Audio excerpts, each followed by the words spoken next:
جب یہ بات شیر بانو تک پہنچی تو اس کا غصہ آسمان کو چھونے لگا۔ ایک فقیر ایک ٹوٹے ہوئے جھونپڑے میں رہنے والا مجھے شہزادی کو بلاتا ہے، وہ میرے حکم کی نافرمانی کرتا ہے۔ اس کا غرور زخمی ہو چکا تھا۔ اس نے فیصلہ کیا کہ وہ خود اس ویرانے میں جائے گی اور اس درویش کو دکھا دے گی کہ شاہی طاقت کے سامنے اس کی روحانی طاقت کیا حیثیت رکھتی ہے۔ ملاقات۔ شہر بانو نے اپنی شاندار پالکی چھوڑ دی، معمولی لباس پہنا، لیکن اس کی آنکھوں میں وہی آگ تھی۔ محافظوں کے گھیرے میں وہ ویرانے میں پہنچی۔ پیر بابا اسی طرح بیٹھے تھے، گویا وقت ان کے لیے رک گیا ہو۔ شہر بانو نے قریب آ کر اونچی آواز میں کہا، اے فقیر، تم نے میرا بلانا قبول نہیں کیا، کیا تم نہیں جانتے کہ میں کون ہوں؟ پیر بابا نے آنکھیں کھولی اور شہر بانو کا سانس رک گیا۔ وہ آنکھیں ایسی نہ تھی جیسے وہ کبھی دیکھتی تھی۔ وہ نہ نوجوان تھی نہ بوڑھی، ان میں ایک ایسا سمندر تھا جس کی گہرائی کا اندازہ نہیں لگایا جا سکتا تھا۔ ان میں نہ غصہ تھا، نہ خوف، نہ تعظیم، صرف ایک گہری بے پایہ سکون تھا، اور اس سکون کے پیچھے ایک ایسی روشنی تھی جو شہر بانو کے وجود میں اترتی چلی گئی۔ ایسا محسوس ہوا جیسے اس کا ہر راز، ہر چھوٹا بڑا گناہ، ہر تکبر کی بات ان آنکھوں کے سامنے بے نقاب ہو رہی ہو۔ میں جانتا ہوں کہ تم کون ہو شہر بانو، پیر بابا نے آواز دی جو براہ راست اس کے دل میں اترتی محسوس ہوئی۔ تم فانی دنیا کی شہزادی ہو، مگر میں اس بادشاہ کا غلام ہوں جس کی سلطنت ہمیشہ باقی رہے گی۔ شہر بانو جو ہمیشہ ہر بحث میں فتح رہتی تھی بے زبان ہو گئی۔ اس کی طاقت، اس کا رتبہ، اس کا حسن، سب ان آنکھوں کے سامنے بے معنی ہو کر رہ گئے۔ یہ احساس اس کی زندگی کا پہلا احساس شکست تھا، اور شکست سے پیدا ہونے والا غصہ شرمندگی میں بدل گیا۔ اور پھر وہ شرمندگی ایک ایسی آگ بن گئی جس نے اس کے اندر کی ساری انسانیت کو جلا ڈالا۔ اس نے اپنی نگاہیں جھکا لی، لیکن دل میں ایک خوفناک خیال نے جنم لے لیا۔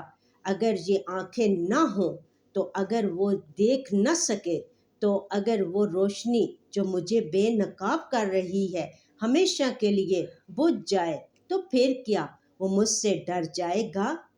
پھر کیا میں فتح ہوں گی؟ یہ خیال ایک زہریلے پودے کی طرح اس کے ذہن میں پھیلنے لگا۔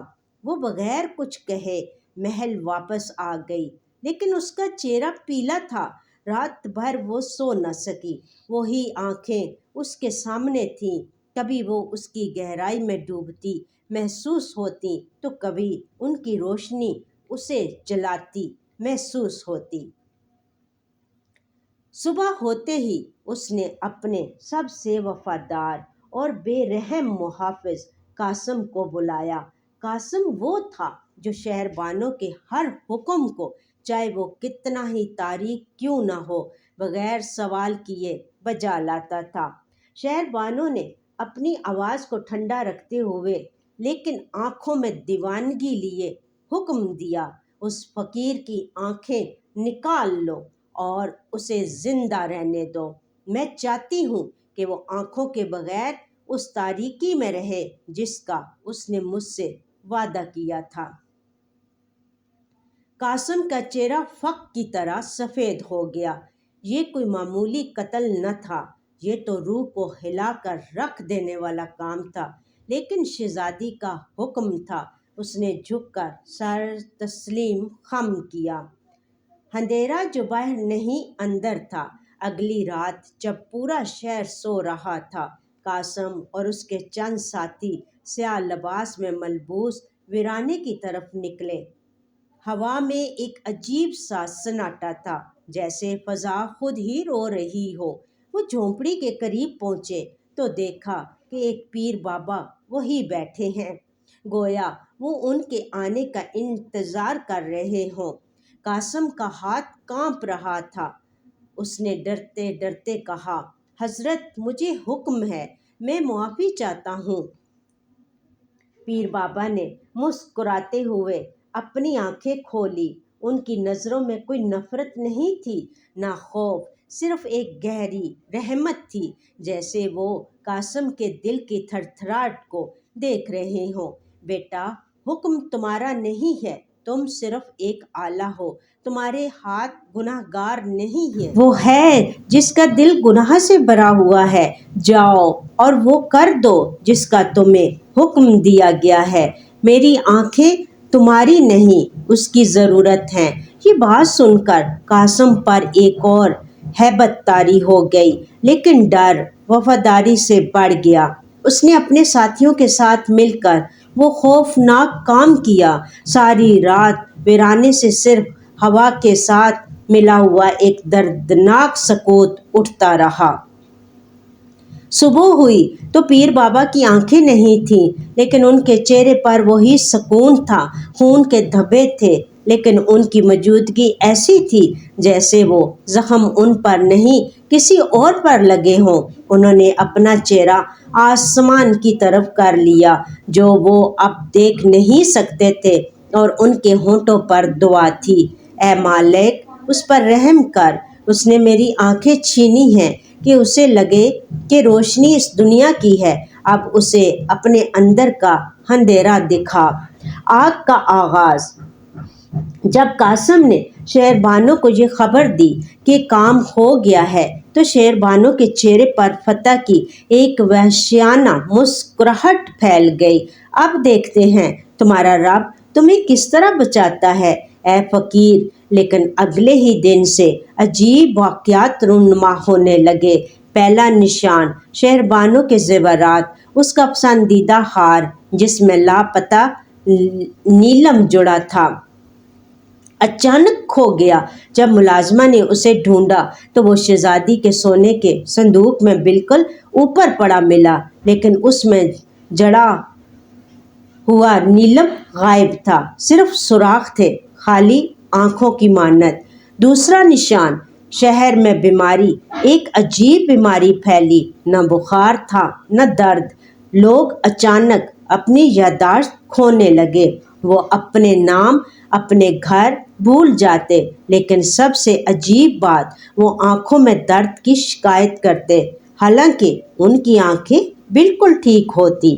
تیسرا نشان، شہر بانو کی نیند، جیسے ہی وہ سونے کے لیے بند آنکھیں کرتی، اسے وہی دو آنکھیں نظر آتی، بے حد صاف، بے حد گہری، لیکن اب ان میں رحمت نہیں ہوتی تھی۔ اب وہ صرف دیکھ رہی ہوتی، خاموشی سے، اس کے ہر خیال، ہر خواب کو وہ جاگ اٹھتی، چلاتی، لیکن وہ نظریں نہیں جانتی تھی۔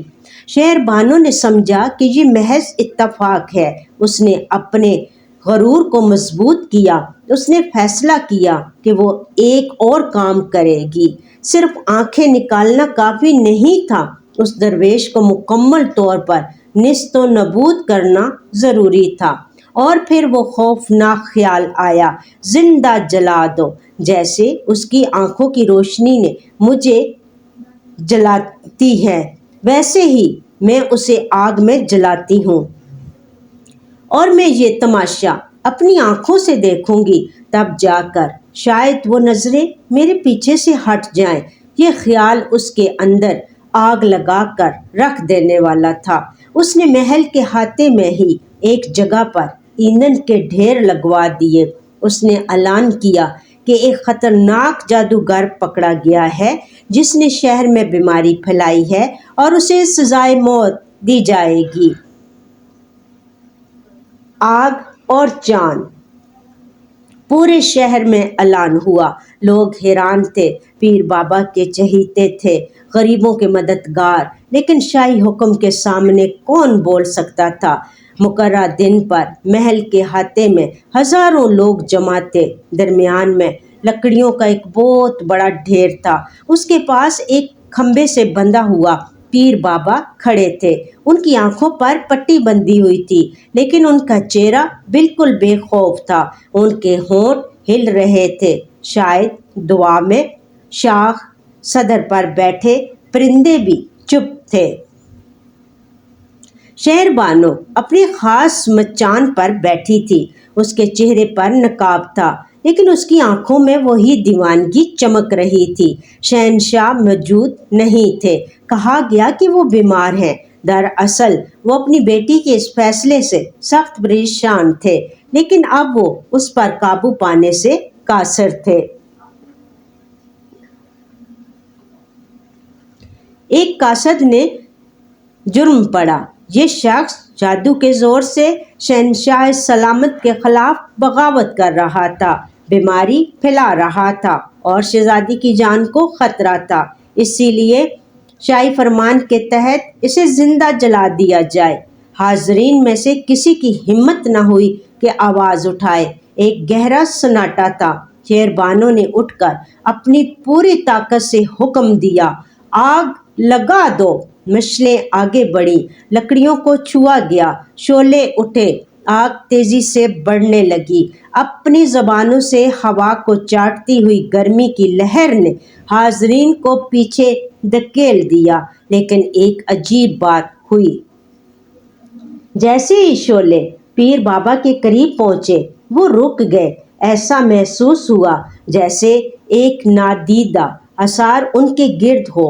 آگ ان تک نہیں پہنچ پا رہی تھی۔ ادھر آسمان پر بادل گھرنے لگے۔ حالانکہ صبح کا وقت تھا۔ شہر بانو چیخی، اور تیل ڈالو اور لکڑیاں ڈالو۔ ملازموں نے تیل کے ڈرم آگ میں ہنڈیل دیے۔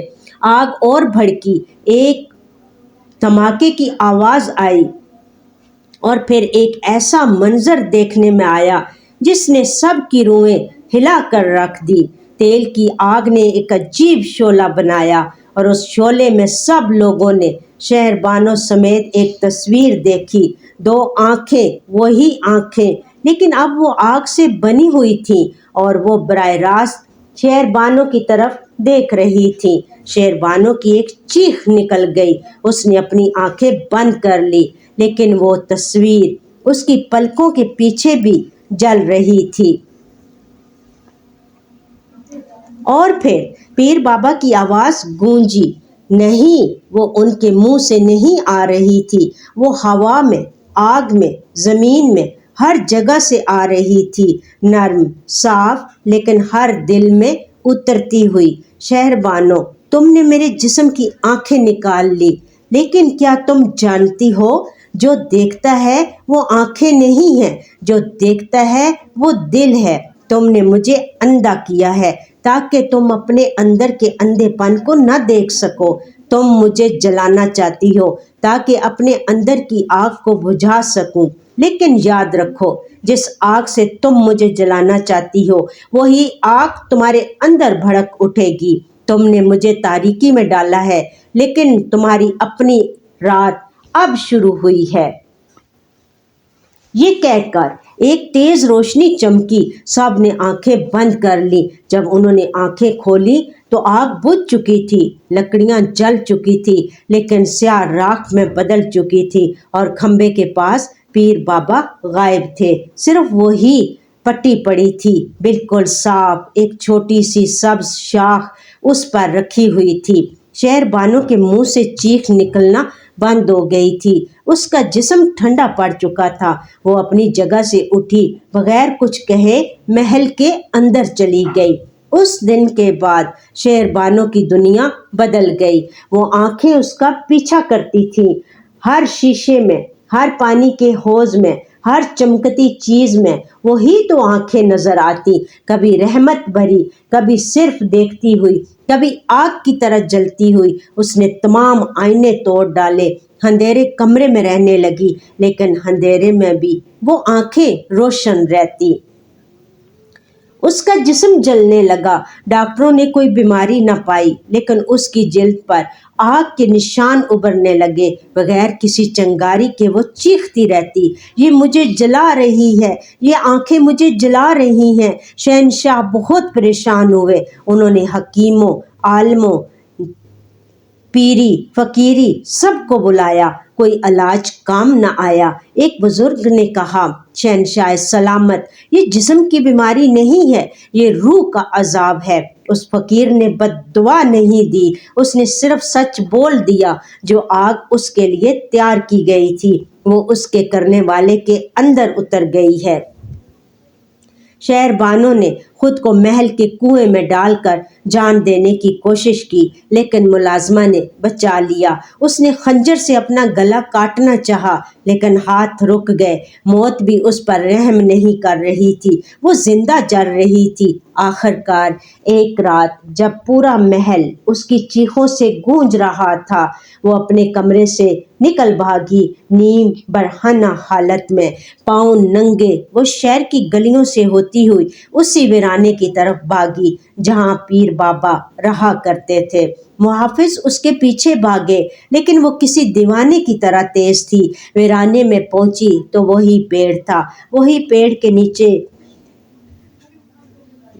گری اور اپنا سر زمین پر مارنے لگی۔ معاف کر دو، معاف کر دو، میری آنکھیں لے لو، مجھے جلا دو، لیکن اس عذاب سے نکال لو۔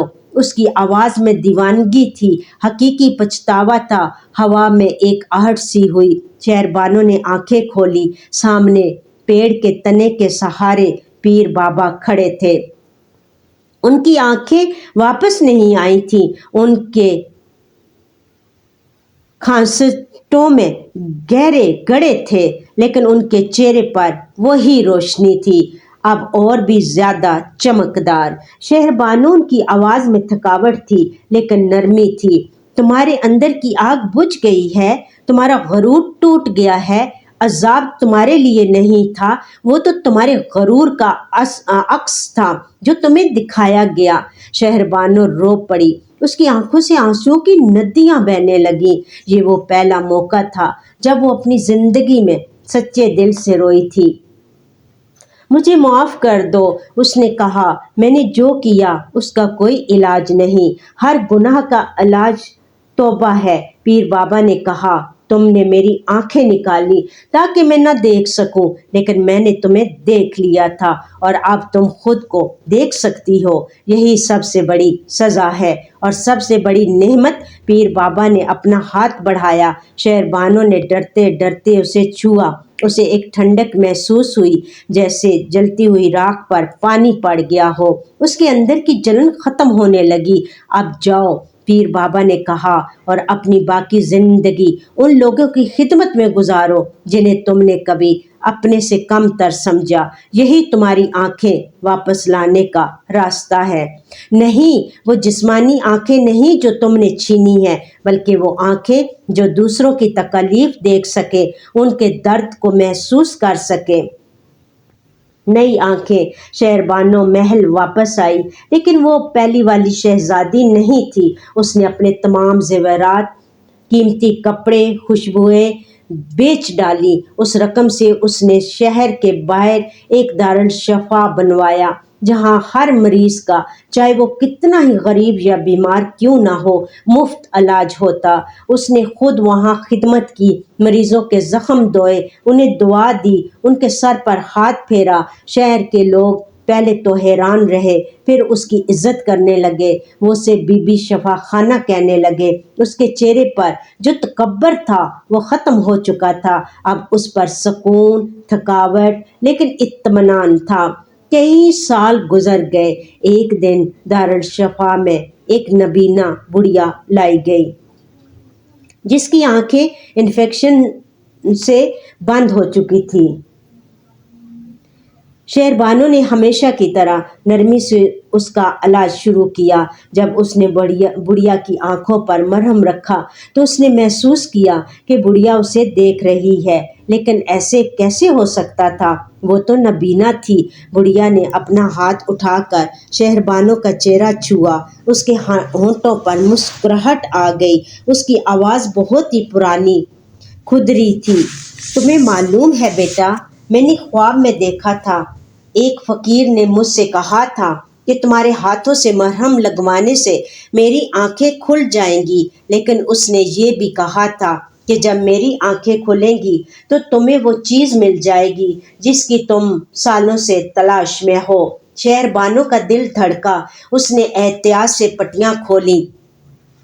بڑھیا کی آنکھیں صاف تھیں، وہ دیکھ سکتی تھی۔ اس نے شہربانو کو دیکھا اور مسکرا دی۔ تم خوبصورت ہو بیٹا، تمہاری آنکھوں میں بہت امن ہے۔ شہربانو نے روتے ہوئے بڑھیا کا شکریہ ادا کیا۔ جب وہ باہر نکلی تو ایک عجیب سی روشنی محسوس ہوئی۔ اس نے اپنے ہاتھ دیکھے، وہی ہاتھ تھے، لیکن اس کی نظر بدل گئی تھی۔ وہ درخت دیکھتی تو اس میں زندگی محسوس کرتی، مریض دیکھتی تو اس کے درد کو محسوس کرتی، غریب دیکھتی تو اس کی ضرورت جان لیتی۔ یہ وہ آنکھیں نہیں تھیں جو صرف ظاہر دیکھتی ہیں، یہ وہ آنکھیں تھیں جو حقیقت دیکھتی ہیں، جو دل دیکھتی ہیں۔ اسے پیر بابا کی بات سمجھ آ گئی۔ اس نے اپنی آنکھیں واپس پا لی تھیں، نئی آنکھیں۔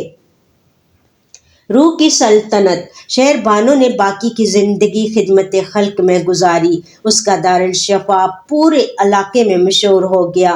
وہ کبھی محل واپس نہ گئی اور پیر بابا، کچھ لوگوں نے کہا کہ وہ کسی اور جنگل میں چلے گئے، کچھ نے کہا کہ وہ اسی ویرانے میں اسی پیڑ کے نیچے خاک ہو گئے، لیکن جو لوگ ان کی روحانی اولاد میں سے تھے وہ جانتے تھے کہ وہ ہمیشہ زندہ رہے۔ ان کے پیغام کی صورت میں ظاہری آنکھیں نکال کر تم کسی کو اندھا نہیں کر سکتے۔ حقیقی اندھا پن تو وہ ہے جب دل دیکھنا بند کر دے، اور حقیقی بینائی وہ ہے جب تم دوسروں کے درد کو اپنے دل میں محسوس کر سکو۔ وادی سموم آج بھی بغداد کے کھنڈرات پر سے گزرتی ہے۔ اگر تم غور سے سنو تو اس میں ایک کہانی سنائی دے گی، ایک شہزادی کی جس نے ایک فقیر کی آنکھیں نکال کر اسے زندہ جلانا چاہا تھا، اور ایک فقیر کی جس نے آنکھیں گنوا کر ایک روح کو حقیقی روشنی عطا کر دی تھی۔ میرے محترم بزرگوں، بھائیوں بہنوں، ظلم کا گڑھا ہمیشہ اپنے بنانے والے پر ہی الٹتا ہے، اور روشنی چاہے آنکھیں نکال بھی لے لی جائیں کبھی بجھتی نہیں، کیونکہ وہ دل میں ہوتی ہے۔ اللہ تعالیٰ ہم سب کو ہمیشہ ایک دوسرے کے لیے ہمارے دلوں میں رحم ڈالے، ہمیں ایک دوسرے کا درد محسوس کرنے کی توفیق عطا فرمائے، آمین یا رب العالمین۔ اللہ تعالیٰ حضرت آدم علیہ السلام سے لے کر آج دن تک جتنے بھی مومن مسلمان مرد، عورتیں، بزرگ، بچے، ہمارے اہل و عیال، ہمارے دوست احباب، ہمارے اساتذہ جو اس دنیا سے وفات پا چکے ہیں، اللہ پاک ان سب کی مغفرت کرے۔ اللہ پاک ان سب کے صغیرہ اور کبیرہ گناہوں کو معاف فرما دے۔ اللہ تعالیٰ ان سب کی قبروں کو جنت کے باغوں میں سے ایک باغ بنا دے۔ اللہ تعالیٰ ہمارے جتنے بھی مسلمان مرد، عورتیں، بزرگ، بچے، ہمارے اہل و عیال، ہمارے دوست احباب، ہمارے اساتذہ بیمار ہیں، اللہ پاک ان سب کو شفائے کاملہ عطا فرمائے۔ اللہ تعالیٰ ہم تمام مسلمانوں کو حج اور عمرہ کرنے کی سعادت نصیب عطا فرمائے۔ اللہ تعالیٰ ہم سب مسلمانوں کو پنج گانہ وقت نماز، قرآن پاک، درود شریف اور کثرت سے استغفار کرنے کی توفیق عطا فرمائے۔ اللہ تعالیٰ ہم تمام مسلمانوں پر اپنا خاص فضل اور کرم فرمائے۔ اللہ تعالیٰ ہمارے جو بھائی، بچے، بیٹے پردیسوں میں ہیں، اللہ تعالیٰ ان سب کے لیے آسانیاں کرے، اور جن کی جابس نہیں ہیں اللہ تعالیٰ ان کے معاملات کو آسانی میں بدل دے۔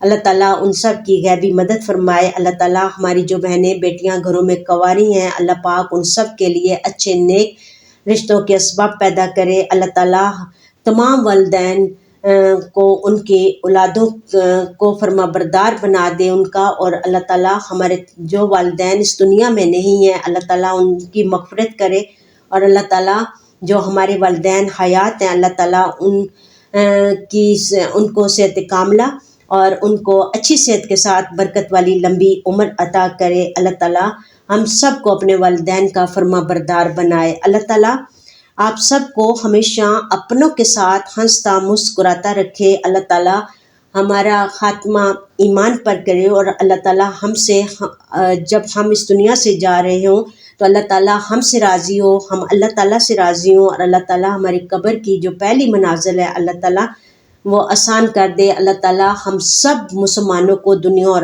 آخرت میں ہمارے لیے آسانیاں اور ہمیں دنیا کی تمام اور آخرت کی تمام نعمتوں اور رحمتوں سے نوازے۔ اللہ تعالیٰ ہم سب سے پیار کرتا ہے، اپنے بندوں سے پیار کرتا ہے، اور اللہ تعالیٰ سے ہر وقت ہمیں شکر الحمدللہ اور استغفار کرتے رہنا چاہیے۔ اور اللہ تعالیٰ آپ سب کو آپ کی تمام نیک حاجات کو پورا کرے، اللہ تعالیٰ قبول و منظور فرمائے۔ اللہ تعالیٰ آپ سب کو ہمیشہ اپنوں کے ساتھ ہنستا مسکراتا رکھے، آمین یا رب العالمین۔ مور انفارمیٹیو ویڈیو کے لیے میرے چینل واقعات قرآن کو سبسکرائب، میں ویڈیو کو لائک، شیئر اور کمنٹ کرنا مت بھولیے۔ تھینک یو، جزاک اللہ خیر کثیرہ۔